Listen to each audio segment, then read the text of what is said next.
Le ministère du Travail et de la fonction publique s'inscrit dans le cadre global du gouvernement de la transition qui est chargé de la mise en œuvre des orientations et des directives qui sont définies par le CNRD et son président, le colonel Mamadi Doumbouya.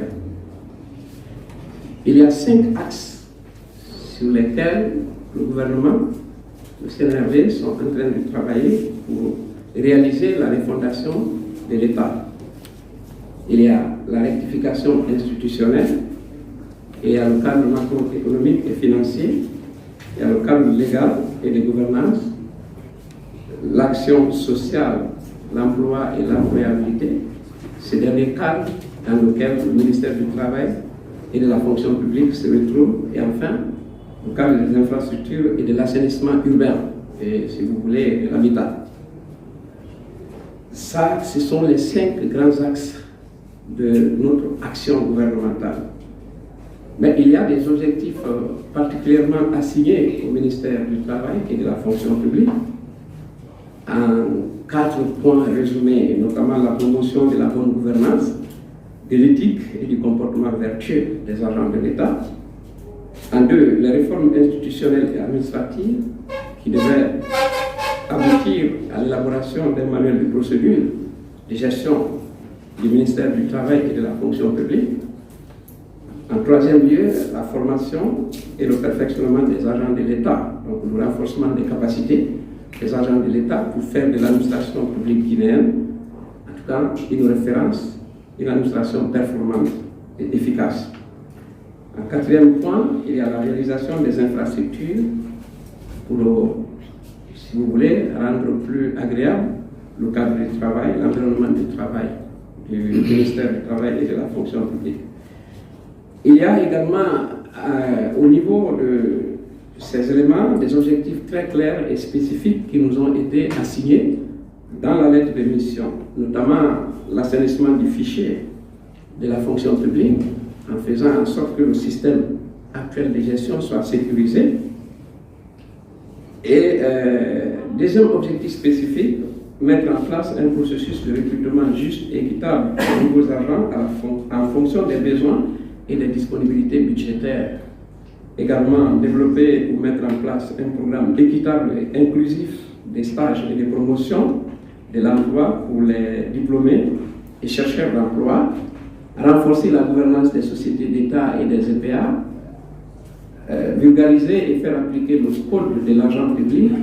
Donc, c'est la mise en œuvre de la loi L 2022-0026 portant sur l'éthique de l'agent de l'État. Enfin, 6, mettre à jour le code du travail et s'assurer de son application. Pour ce faire, le ministère du Travail et de la fonction publique a tout un ensemble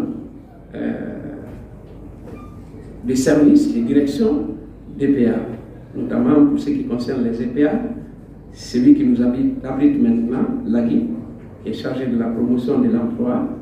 Nous avons également la CNPS, la Caisse nationale de prévoyance sociale. Nous avons la CNSS, la Caisse nationale de sécurité sociale pour la couverture sociale. Nous avons le grand institut de formation et de perfectionnement. Donc voilà en gros quelques EPA, plus les directions nationales, fonction publique, services informatiques, les services nationaux tels que concours et examens professionnels et contrats. Pour des résultats, très brièvement, qu'est-ce que nous avons pu obtenir comme résultat? Nous avons pu élaborer plusieurs textes. Je n'entrerai pas dans les détails, mais je vais seulement, pour exemple, l'élaboration des textes, des décrets organiques de l'ensemble, si vous voulez, des départements ministériels, notamment 23, sauf 2, qui ont un statut un peu particulier, si vous voulez. Mais 23 départements ministériels ont vu passer leurs attributions, organisations et tout exclu au niveau du ministère du Travail et de la fonction publique. Et actuellement, après avoir défini, si vous voulez, au sommet, les attributions, organisations et autres missions des différents départements ministériels, actuellement, nous sommes entrés à l'intérieur des différents départements ministériels pour ressortir les attributions, rôles et missions des différentes directions, services nationaux, parfois même des EPA. Donc là, Il y a tellement d'activités, de réformes que nous avons menées, notamment la mise en place, la définition de l'Observatoire du Code de l'éthique professionnelle des agents publics, la commission d'accès à l'information publique, les conseils de discipline des différents ministères, et puis le conseil coordonnateur des disciplines pour l'ensemble des départements ministériels, le conseil supérieur donc, de la fonction publique, la révision des statuts des différents CPA et la mise en place du Conseil national du dialogue social qui est quasiment fait. On n'attend plus que la nomination par décret du président de cet organe. Nous avons aussi procédé à la vulgarisation du code de l'argent public, à la moralisation de l'action publique, en invitant les cadres qui sont victimes ou témoins des faits et des mauvaises pratiques de les reporter et de les partager avec le ministère du Travail et de la fonction publique pour action. Les audits aussi sont quasiment finis, ou en tout cas il ne reste plus que peu pour l'ensemble des EPA de notre département, audit organisationnel, audit financier, audit comptable, le renouvellement des membres des conseils d'administration, la révision des statuts ou parfois l'élaboration des nouveaux statuts, en tout cas pour les EPA relevant de notre département. Et nous avons au niveau du deuxième point global, la mise en œuvre des réformes institutionnelles et administratives. Il y a plusieurs décrets qui ont été pris. Partout, il y avait des gens qui étaient là ou bien des structures qui n'avaient aucune visibilité. Cela a été vu, revu, corrigé et mis en place. Et aujourd'hui, nous sommes allés très loin. Par exemple, il y a actuellement en cours de révision le Code du travail qui, par endroit, est déjà vraiment obsolète parce que de la même manière, nous avons engagé aussi la révision du Code de la sécurité sociale dont la dernière version date de plus de 28 ans. Donc vous comprendrez avec moi que le monde a changé. Il faut naturellement revoir tout cela. Pour ce qui est de la formation et du perfectionnement des agents, donc la réforme de l'administration, il y a plusieurs activités qui ont été accomplies à ce jour, notamment la préparation et l'animation de plusieurs ateliers ou séminaires. Le premier en lieu est le séminaire gouvernemental qui a regroupé l'ensemble des membres du gouvernement pour plus d'orientation sur leur manière de travailler, la coordination gouvernementale, et ainsi de suite. Sont ensuite passés les secrétaires généraux, les chefs de cabinet, les conseillers des ministres, les secrétaires particuliers des ministres, les directeurs des bureaux de stratégie et de développement, et ainsi de suite, sans compter qu'aujourd'hui, il y a près de 1683 cadres et agents publics qui ont été formés dans le domaine de l'éthique, de l'organisation et du fonctionnement de l'administration publique, y compris la gestion des lois sur les lois et règlements. Il y a aussi un ambitieux projet de parcours d'accompagnement qui a déjà ciblé 20 directeurs nationaux et généraux des départements ministériels et le programme de certificat de compétences pour 30 chefs de division des régions de Kindia et de Mamou dans sa deuxième phase et la formation de 50 cadres des différents départements ministériels en partenariat avec l'Institut Royal Edmond de Belgique et l'appui technique de Enabel. En termes d'infrastructure, peut-être nous serions bien inspirés de vous inviter à l'inauguration prochaine ou en tout cas à la réception des locaux du ministère du Travail et de la fonction publique, totalement rénovés. Et je pense que d'ici samedi, tout sera bouclé. Il va rester les équipements à mettre avant que nous revenions chez nous, parce que ces travaux ont fait en sorte que beaucoup de nos cadres sont aujourd'hui expatriés. Moi, je suis actuellement à la Direction nationale du Trésor, et ainsi de suite. Il y en a qui sont à la Cité Chemin de Fer, mais c'est pour la bonne cause. Donc, très bientôt, par la grâce de Dieu, on va vous inviter à revoir nos locaux rénovés. En ce qui concerne brièvement les perspectives, il y en a beaucoup. Il y a d'abord la réduction de l'effectif des fonctionnaires payants, mais c'est à la fois la perspective, mais aussi les résultats, parce qu'aujourd'hui, nous sommes passés déjà de 117 agents, 117 199 quand nous venions aux affaires, à 101 200 agents, et nous avons procédé aussi à la radiation des fonctionnaires pour cause de décès, pour cause d'abandon des postes, pour cause de double mandatement.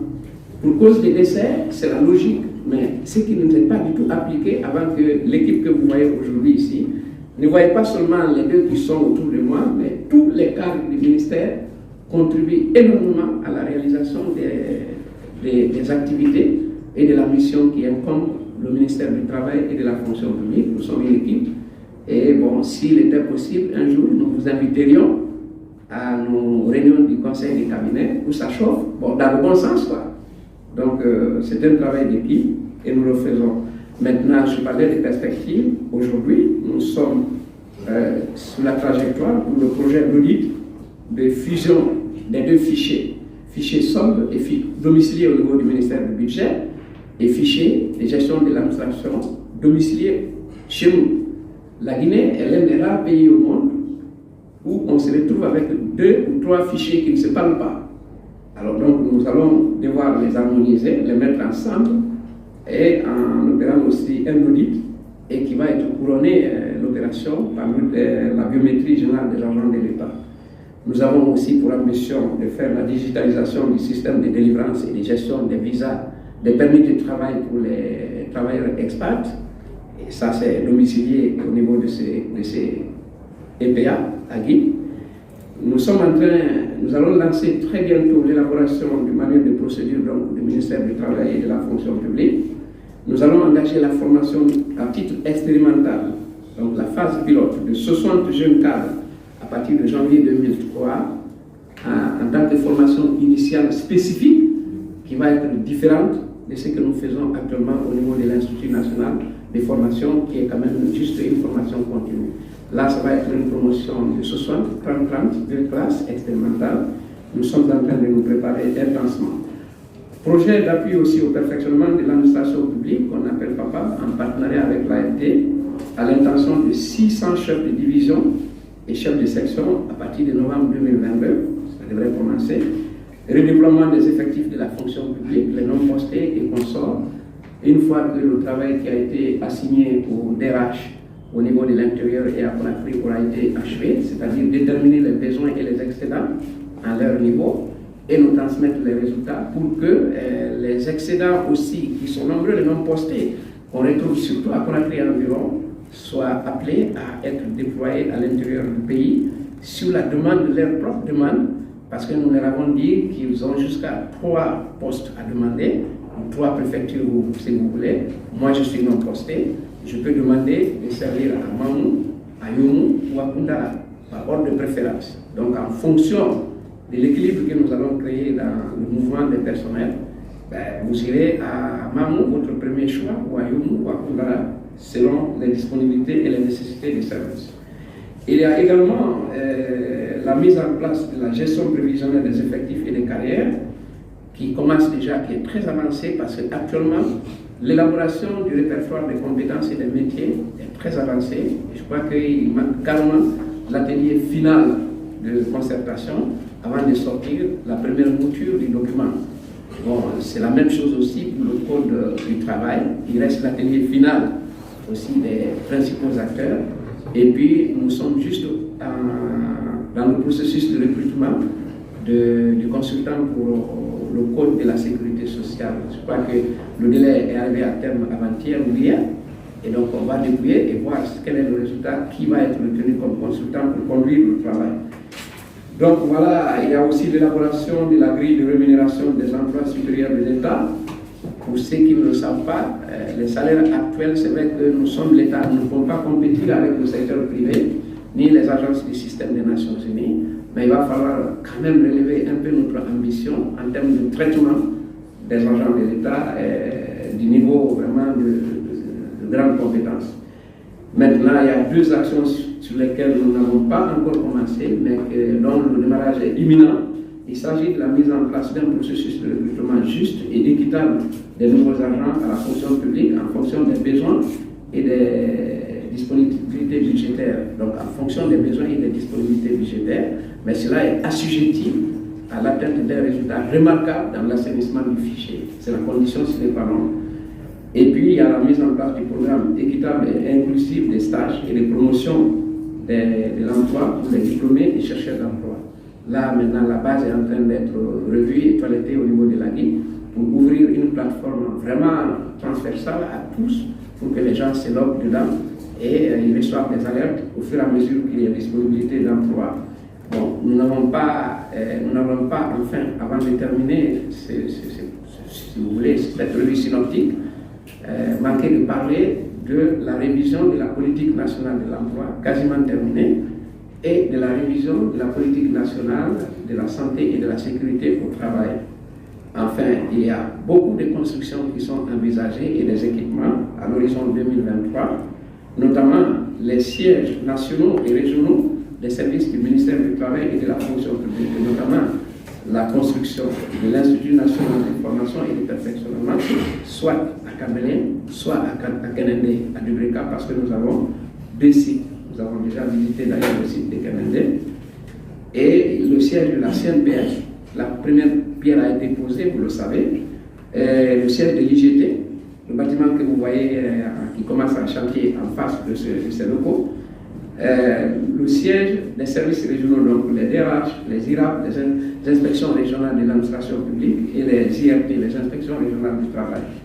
Enfin, l'acquisition de matériel informatique et engins roulants pour les services du ministère du Travail et de la fonction publique.